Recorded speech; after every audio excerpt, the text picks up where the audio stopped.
बिस्मिल्लाहिर्रहमानिर्रहीम। अस्सलाम वालेकुम। सऊदी इन्फो यूट्यूब चैनल में आपको खुश आमदीद कहते हैं। नए इस्लामी साल का आगाज़ हो चुका है और इस नए इस्लामी साल में कौन कौन से नए कवानीन आए हैं, वो कौन कौन से कवानीन हैं जिनसे गैर मुल्कियों को फ़ायदा होगा। क्या हुरूब ख़त्म किया जा रहा है, क्या लोगों को ब्लैक लिस्ट जो है वो ख़त्म किया जा रहा है, आज़ाद वीज़ा पर काम करने वाले लोगों के जो इकामे हैं उनकी फ़ीस में कमी की जा रही है। बहुत सारी ऐसी ख़बरें आपको सोशल मीडिया पे मिल चुकी होंगी और यही सवाल मुझसे व्हाट्सएप पर बहुत ज़्यादा लोग पूछ रहे हैं, कोई खुशखबरी सुना दें, कोई अच्छी न्यूज़ सुना दें।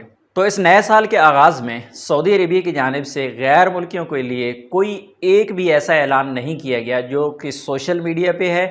किसी भी किस्म की वीडियो आपको देखने को मिल रही है, कोई ख़बर मिल रही है, या फिर कोई बंदा मुझसे यही सवाल पूछ रहा है, कोई भी ऐसी ख़बर नहीं है। सऊदी अरेबिया के अंदर जितने भी कवानीन बनते हैं वो गैर मुल्कियों के मुतल्लिक़ा हों या फिर अंदरूनी मामलात हों, पूरा साल नए नए कवानीन आते रहते हैं।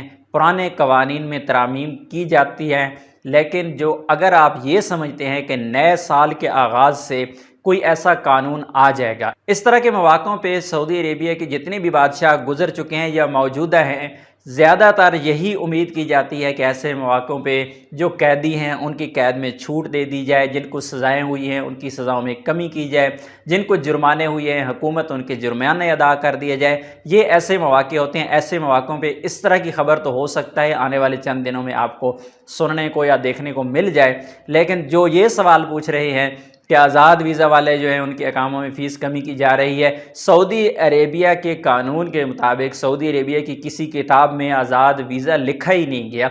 आज़ाद वीज़ा तो हम लोगों ने ख़ुद बना लिया है। जितने भी इकामा है, चाहे वो इकामा घरेलू मुलाजिम का है, आज़ाद वीज़ा पे काम करने वाला है, कंपनी का है, तमाम इकामों की फ़ीस का ज़िम्मेदार आपके कफ़ील या कंपनी है। ये कहता है सऊदी कानून, सऊदी लेबर लॉ। अगर आप अपनी पेमेंट दे के अपने इकामे बनाते हैं, आज़ाद वीज़ा के नाम पे काम करते हैं, तो सऊदी हुकूमत इसको जुर्म समझती है। तो ये कैसे हो सकता है कि आज़ाद वीज़ा वाले लोगों को अब इकामे जो हैं उनकी फ़ीस में कमी की जाएगी? ऐसा कुछ नहीं है। जब भी सऊदी गवर्नमेंट फ़ीस के हवाले से ऐलान करेगी, तो जब फैमिली की फ़ीस के हवाले से ऐलान करेगी उसमें तो गैर मुल्कियों को फ़ायदा हो सकता है, लेकिन अकामों के हवाले से जब भी किसी किस्म की अनाउंसमेंट होगी तो वो फ़ायदा देखा जाएगा कफ़ीलों का और कंपनियों का। इसी तरह जितने जो लोग ब्लैक लिस्ट हैं या हुरूब हैं, ना तो किसी का ब्लैक लिस्ट ख़त्म हुआ है, ना हुरूब ख़त्म हुआ है, और ना ही कोई ऐसी कानून में कोई ऐसी बड़ी तब्दीली की गई है जिसमें गैर मुल्कियों को कोई फ़ायदा हो सकता है आने वाले दिनों में जो गैर कानूनी लोग हैं उनको कोई टाइम दिया जाए। फ़िलहाल इस बारे में किसी भी किस्म की कोई न्यूज़ नहीं है।